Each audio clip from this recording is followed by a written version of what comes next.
हमारी खास पेशकश अगर अभी चुनाव हो तो, और अगर अभी चुनाव होंगे या हो तो हंग पार्लियामेंट एक हकीकत के तौर में सामने उभरेगी। ना यूपीए ना एनडीए को बहुमत मिल रहा है, बहुत पीछे हैं। और प्रभु, ब्रेक में जाने से पहले आशु जिस सवाल को टीज कर रहे थे, इनका सवाल मैं चुरा लेता हूं। कहीं हम उस दिशा में तो नहीं बढ़ रहे कि साल 2 साल 96-98 वाला फेज आ जाए, कोई 6 महीने 8 महीने 10 महीने का प्रधानमंत्री आए, कुछ डायलिसिस हो और फिर एक और चुनाव हो जाए? नहीं होगा कि देख रहे हैं आप 2009 से सरकार मिनॉरिटी में है भाई।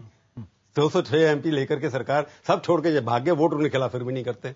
ये सत्ता का जो लालच है, ये एक नया एक्सपेरिमेंट है कि आप कांग्रेस ने दिखा दिया कि सत्ता में मिनॉरिटी में रह करके भी रह सकते हैं, कि हर डिवाइड को रखना। वो तो नरसिम्हा राव ने दिखाया था, पर 96 में नहीं हो पाया। 1991 से लेकर आज तक कभी भी मेजोरिटी की पार्टी नहीं आई। तो यह पहली बार नहीं हो रहा है। परंतु मैं आप कह रहे हैं कि सरकार गिर गई, नहीं, एक पार्टी की मेजोरिटी ना। हाँ, एक पार्टी में। हाँ, पर सरकार तो मेजोरिटी में है। अब तो ऐसी स्थिति है कि पार्लियामेंट में मेजोरिटी भी नहीं है, तभी सरकार चल रही है। क्योंकि सरकार राष्ट्रपति को लिखने के लिए कोई तैयार नहीं कि हम विड्रॉ करें। बाहर विड्रॉ कर लिया सपोर्ट डीएमके वालों ने कि हम नहीं सपोर्ट करें, पर राष्ट्रपति को लिखने के लिए जो सवाल इस बात को लेकर बिल्कुल सरकार नहीं गिरेगी, बिल्कुल यही आंकड़े आते हैं, इसका यह मतलब ये होगा पुरुषोत्तम जी कि दरअसल वहां पे एक अल्पमत की सरकार या कुछ समय वाली अल्प अवधि वाली सरकार बनेगी और ज्यादा दिन नहीं चलेगी, और 1997 वाला इतिहास एक बार फिर दोहराएगा। अस्थिरता का दौर आ जाएगा, ये संभव है।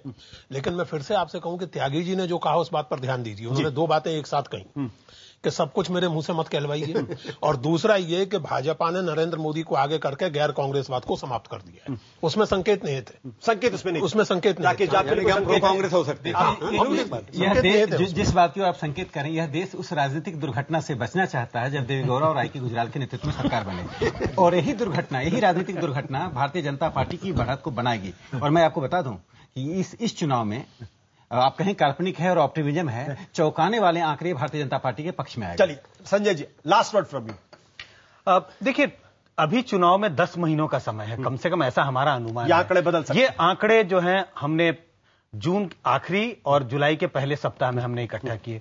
ये आंकड़े आज का स्थिति बताते हैं, न कि ये कहते हैं कि ऐसा ही परिणाम आएगा।